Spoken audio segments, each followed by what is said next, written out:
aujourd'hui je vous retrouve avec une nouvelle vidéo et je vais vous parler de mon dernier coup de cœur en date. Et c'est L'été de seconde chance de Morgane Matson aux éditions Le Livre de Poche Jeunesse, que vous pouvez retrouver aussi je crois aux éditions Hachette. C'est un livre donc, que j'ai adoré bien sûr, et je vais vous expliquer pourquoi, et j'espère que vous le lirez après avoir vu cette petite vidéo, parce que c'était vraiment un super livre que je vous conseille, un super contemporain, et même pour les gens qui ne lisent pas souvent de contemporain, je pense que cette histoire peut vous plaire. Donc on va commencer avec un résumé. En fait on suit une jeune fille qui s'appelle Taylor, elle a 17 ans et depuis en fait qu'elle est toute petite, tous les ans, elle allait à Lake Phoenix dans sa maison de vacances pour passer tout l'été avec sa famille, donc sa mère, son père et son grand frère et sa petite sœur.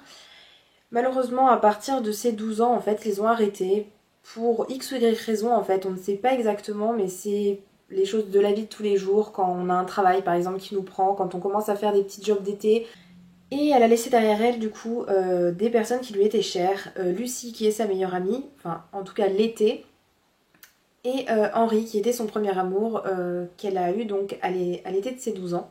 Aujourd'hui elle en a 17, ça fait 5 ans qu'elle les a pas revus, elle leur a plus reparlé et son père décide de partir à Lake Phoenix pour son dernier été. Son père est atteint du cancer du pancréas et il va mourir bientôt. Son médecin lui a dit qu'il ne tiendrait certainement pas les 2 mois d'été et qu'il mourrait certainement avant, mais il n'a pas vraiment donné de date.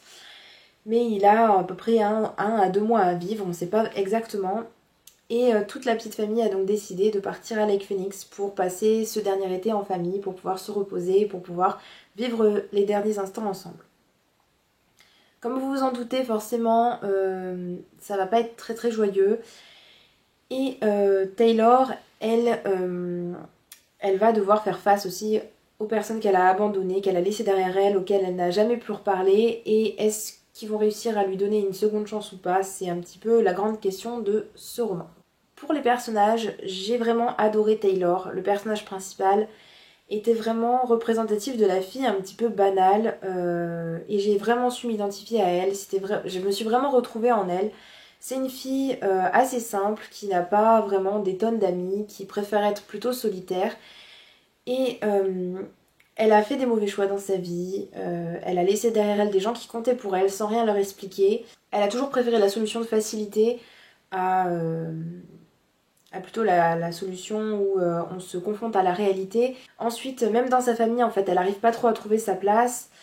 Sa mère, elle était une danseuse. Sa petite sœur suit les pas de sa mère et c'est une jeune fille qui est vraiment très douée. Son grand frère, il est doué pour les études, il va partir en fac de droit. Et son père, c'est un avocat, si je ne me trompe pas. Donc ils ont tous je sais pas, ils sont tous doués en quelque chose. Et elle se retrouve au milieu, elle n'est pas vraiment douée en études, elle fait pas trop de sport, enfin bref, elle sait pas trop où se placer. On comprend aussi qu'elle a du mal à montrer ses sentiments, montrer ses émotions. Et en famille, tout le monde est comme ça en fait dans sa famille, ils ont jamais vraiment montré d'affection. Et elle sait qu'elle a du mal à le faire, et donc ça a été un été décisif en fait, et ça l'a plutôt arrangé qu'ils y retournent pas à Lake Phoenix tous les ans. On l'apprend en fait tout au long du roman, et j'ai bien aimé le fait qu'il y ait des chapitres voilà, qui soient intercalés, des chapitres de l'année de ses 12 ans, pour qu'on voit un petit peu comment ça s'était passé. Il y a des petits clins d'œil à ce qui s'était passé avant et qu'on retrouve maintenant, et du coup voilà, on peut faire mieux le lien. Donc pour revenir à ce que je disais juste avant, elle a du mal à montrer ses sentiments, et c'est pareil face à son père, puisque son père est malade comme je vous le disais au début. Et elle sent en fait que finalement il s'est jamais vraiment ouvert à elle et elle ne connaît pas grand chose de lui. Et elle a envie de rattraper un petit peu ce temps perdu, puisqu'elle sait qu'il va bientôt mourir et elle le connaît pas tant que ça. Elle a envie de passer plus de temps avec lui, et elle n'arrive pas en fait à lui montrer qu'elle tient à lui et qu'elle l'aime. Et voilà, il y avait des moments du coup qui étaient assez touchants par rapport à ça. Ce que j'ai vraiment apprécié, ce que j'ai adoré, c'est la manière dont l'auteur a réussi à rendre l'histoire douce et calme. Du coup, quand Henry va tomber par hasard sur Taylor, ou quand Lucie va tomber par hasard sur Taylor, enfin, quand ils se rencontrent la première fois, on se dit ah voilà, ça va commencer, c'est là. Et puis finalement, en fait, ça va pas exactement commencer, ça va se faire en douceur, ça va se faire calmement. On sait que ça va pas être simple et que les personnages vont vraiment prendre le temps de se revoir, de se reconnaître, de repenser à ce qu'ils ont fait dans le passé. Est-ce qu'ils vont pouvoir oublier ça ou est-ce qu'ils vont quand même garder une certaine rancœur mais quand même pardonner. Voilà, tout ça, ça va être un petit peu mélangé. On va être... Enfin, j'ai suivi Taylor vraiment comme si j'étais dans sa tête. Est-ce que finalement ils vont réussir à me pardonner? Est-ce que ils vont réussir à me prendre telle que je suis avec les erreurs que j'ai commises? Cette relation d'ailleurs qu'entretiennent et qu'ont entretenu Henry et Taylor quand ils avaient 12 ans est liée aussi étroitement avec l'amitié de Taylor et Lucy. Donc tout est un petit peu imbriqué, tout se mélange. Toutes les intrigues, on va dire, se mélangent entre elles, entre est-ce que Taylor et Lucy vont réussir à retrouver une amitié aussi forte qu'avant? Est-ce qu'Henry va réussir à pardonner l'abandon de Taylor? Et comment Taylor va réussir à faire face à la maladie de son père et à son décès imminent? Voilà, toutes ces intrigues, en fait, toutes ces questions se mélangent et sont traitées plus ou moins en même temps.